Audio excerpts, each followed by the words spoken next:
কার পরিবর্তন কখন হবে, কার কথাই বদলাবে, কখন বদলাবে কেউ জানে না। জানে কে?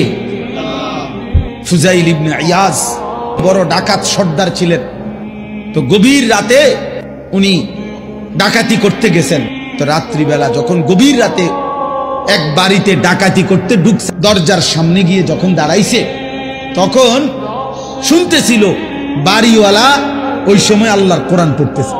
উনি দরজায় দাঁড়াইয়া শুনতেছে যে বাড়িওয়ালা ভিতর থেকে আল্লাহর কোরআন পড়তেছে, আলাম ইয়ানি লিল্লাযীনা আমানু আন তাখশা কুলুবুহুম লিযিকরিল্লাহ। এই এক আয়াত ওনার কলিজা ছিদ্র করে ফেলছে। উনি পিছন দিকে ফিরে এসে আর চিৎকার করে দুই হাত তুলে বলছে, আয় রব, আয় মাওলা, সময় হলো, হয়েছে সময়, আমি আর এই নাফরমানির জিন্দেগি করব না, দিলাম ছাইরা।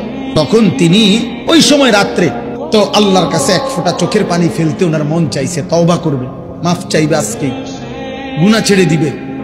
তখন উনি তওবা করে সরাসরি হিজরত করে আল্লাহর ঘর মক্কায় চলে আসছে, আর বাকি হায়াত কাবার পাশেই উনি জীবন কাটাইছে। এরপরে উনি হইছেন সাইয়্যিদুল আউলিয়া, আউলিয়াদের সর্দার। তাইলে বললাম আর কি, যে কোনো কথা, কোনো এক আচরণ, কোনো এক শব্দ অনেক সময় চেঞ্জ করে ফেলে, জীবন তুলপার করে ফেলে, জীবন পরিবর্তন করে ফেলে।